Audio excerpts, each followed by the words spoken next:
Welcome back, everybody. Thank you for watching another video. Today we're going to compare the Taurus G3C against the Smith & Wesson Shield Plus.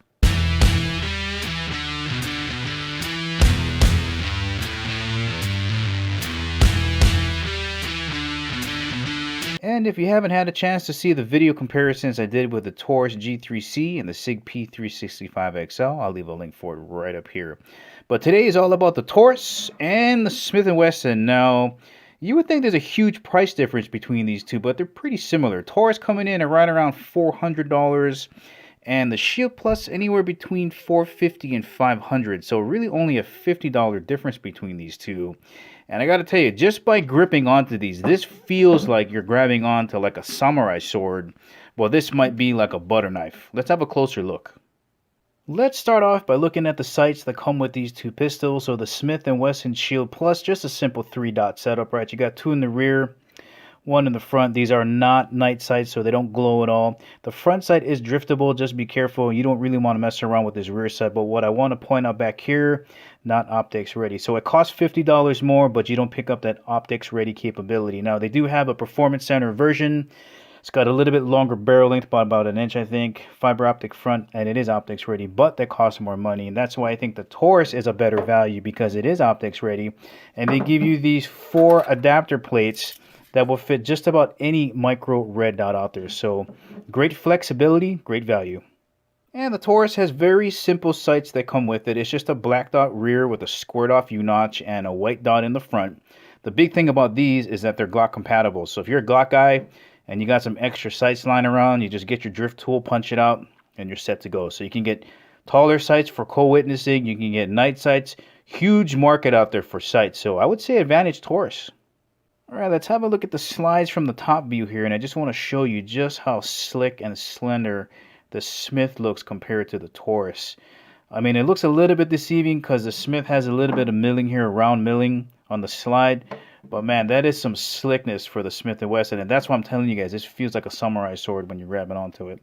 So let me go sight to sight and see just how much longer one is than the other.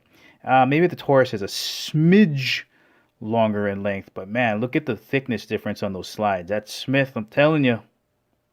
Both of these pistols have front and rear cocking serrations, and the Taurus feels pretty good. Now you would think that Taurus right there with just those 3 little itty bitty cocking serrations in the front isn't very good. Maybe hard to find, but once you get in there, at least it gives you good grip on there. Those are really deep. As compared to the Smith, great scalloping in the back. This really works against the grit of your finger. Really nice. But look at the front. You know, on both sides, just so little there. Now, I don't do press checks, but for you guys out there, if this is a big thing, with the finish that's on here, it's very slippery. Very durable, but still very slippery. You can't really pull it back. So, I don't know. Advantage maybe Taurus. And since we're on the front here, let's have a look at the beveling right along the muzzle. And this is a fairly recent thing. Most pistols have them now, so when you're holstering, it doesn't snag on anything. So nice job there on the beveling. And you notice the absence of an accessory rail there. So that could be a problem for you flashlight freaks out there. And then on the Taurus, beveling as well. So both have beveling right up here in the muzzle. And pretty decent size accessory rail on the Taurus. And we got a nice thick trigger guard. Not a lot of space in here, but a nice curvature right here on the front for those that like to sneak your index finger right around and grip it like that. And of course, a little bit of an undercut in here, so your middle finger has a little bit more space for the grip. Now, the Taurus, thinner trigger guard, which I kind of like the way that looks. A little bit smaller this way, but a nice, bigger undercut in here. And this grip is really comfortable. Let me see if I can show you the difference between the trigger guard thickness in there. You can just see it. Look at that. It's like a chunky monkey. But I guess that's why this feels like a slicker gun. It's just less chunky. Look at the size difference between those two. Now, as far as controls go, the Taurus does have a thumb safety that's very easy to use. The version of the Shield Plus I have doesn't have the thumb safety, but it is available. And they both do a really good job in having it sit very flush to the frame, as we're going to see here. I just want to point out one thing, though. You can see that there's a little bit of gap in between here, which is needed but it just doesn't look as neat and tight as the Smith & Wesson, as we're going to see in a little bit. But you can see it sits very close, very flush to the frame. It's not going to bother you at all there. But again, just pointing out the gap in here. You can see the light coming through there. Here's a look at the Smith. Without that thumb safety, just beautiful lines on this thing. So nice. Again, I'm going to turn it this way. You can see just how tight everything fits in here. If I flip it over, you can see kind of a little bit of gap in the takedown lever right here. But unavoidable. But man, look how nice and clean that Smith looks. That is just perfection. And speaking of looks, let's have a closer look at these magazine release buttons on here. Just to give you a close-up. Love the way that fits in there. And both of these, I have absolutely no trouble in kicking out that magazine. So here's a quick look. Right, there's my grip. Punch out. I don't really have to drop my grip or move my hand around. It's very easy just to punch it out. So I like the way this looks a little bit more so than the Taurus. A closer look at the Taurus there. A little bit small, but still very effective. Again, for those that don't know, when you press on that side of the magazine release, it pushes out on this side. So if your finger is blocking it, it's very difficult to drop that magazine with one hand. But with either of these, no issues. But I do like the way that Smith looks. Ooh, look at that. All right, now as far as grip angle goes, both of these are pretty similar. Let me get the Taurus in here so you can see it. So pretty similar in grip angle. All right, but what sets the Smith apart is, interestingly enough, how wide it is here and how thin it is. Okay, so if you notice, I don't know, this would be hard to see. It's a wider grip here and a thinner grip here on the left. And for me, it's a combination of things when you get your hands in here. Number one, of course, it's a little bit wider, so when it really lets you clamp down on it. You have a nice deep tang in here, so the web of your hand goes really deep in there, and it's supported back here to really help you control that muzzle rise. A beautiful palm swell that fits really comfortably into the fatty portion of your hand, and this cutout trigger guard is just a little bit deeper than on the Taurus. So when you're shooting this, man, the control that you get with the support from back here in the tang area and how comfortable this grip texture is compared to the Taurus, I really think this is a better grip for most people, well, for me at least. And I have pretty small hands, but I enjoy this larger grip. Now on the Taurus, I don't know if you guys can see this, but this tang here is not as deep. And it just, like, my hand just wants to go in further, but there's just not enough cutout here for that. And this texture is really aggressive, guys. Check how aggressive that is. Here, give me 2 seconds. Okay, you can just kind of see how it's kind of chewed out my fingernail in there. But, you know, it's grippy. It's nice. And the cutout isn't as deep, so it's definitely not as comfortable. And when shooting, I don't feel like I get, like, it's not high enough and deep enough for that grip. So I'd have to say that the Smith & Wesson has the better grip in there. Let me give you guys another quick look at the difference in here. So there's the difference in the thinness. Man, that's Smith & Wesson. And it's going to be very difficult to see how thick it is here, but that Smith has a thicker, wider grip going this way. Oh, man, that Smith, good grip. All right, the Taurus does come with 3 12-round magazines out of the box. Smith & Wesson, you get one 10-round magazine and one 13-round magazine, and they cost anywhere between $30 to $35 a piece. So advantage, I would say, goes to the Taurus. Okay, weight-wise, Smith & Wesson with a 13-round magazine coming in at 1 pound, 4.8 ounces. Taurus, I know, is going to be heavier. Let's see, that's coming in 1 pound, 6.1 ounces. So advantage, Smith & Wesson. All right, let's get into these triggers. The Taurus does have double strike capabilities. So the way you're going to use this is, let's say you squeeze off your trigger, nothing happens. You can pound it again. Maybe you can get that primer to go off. Now, some people are going to absolutely hate this.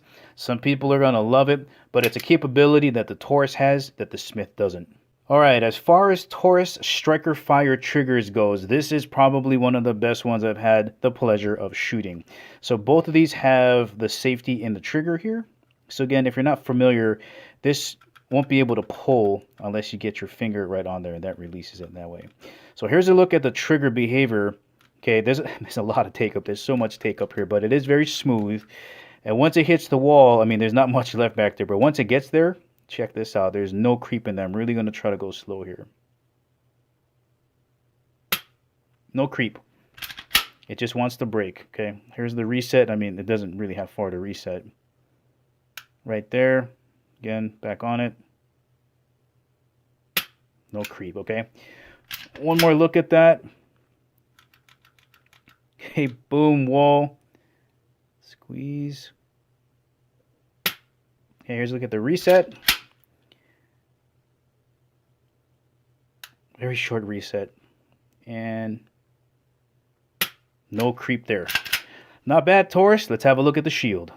Alright, so traditionally I've always really hated the hinged triggers on Smith & Wesson products like the M&Ps, but this trigger is magical. Okay, there's a look at the safety that's on the trigger. Alright, here we go. There it is right there. Okay, there's your wall. I'm going to really try to creep it. Man, that's great. Okay, here's a look at the reset. It's almost 90 degrees right there. Okay, here I'm going to really try to... Okay, a little bit of creep there. Man, that's good stuff. Okay, again, take up. Oh, didn't get any creep on that one. Okay, here's a reset. Maybe I can get it to creep again. Okay, ooh, no, nothing there. Let's do one more. I just want to see if I can get a little bit more trigger creep in here. Okay, here's a wall. A little bit there. Difficult. But man, to me, both really good triggers. It would be hard for me to say, maybe because the take up is so, oh my god, that must be like almost a half an inch to a 3/4 of an inch take up on that. I don't even know. There it is right there. Maybe I give the edge to the shield. Man, that's a lot of take up. Yeah, I'll give the definite advantage to the Smith & Wesson shield. All right, let's weigh these triggers here. Here's the first trigger pull on the Taurus. 5 pounds, 10 ounces. Okay, let's reset that. We'll do 3. Okay.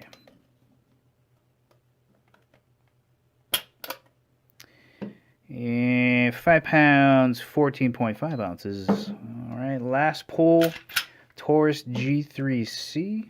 Did I clear that? Okay, that's ready. And that's coming in at 5 pounds, 9 ounces. All right, let's have a look at the shield. All right, here we go. First trigger pull, Smith & Wesson Shield Plus. That's coming in. Ooh, look at that. 4 pounds, 11.5 ounces. It felt it too. There's a big difference in how much effort you put into making it break. Definite difference there. Okay, second pull. And 4 pounds, 11.9 ounces. Okay, here's the last pull.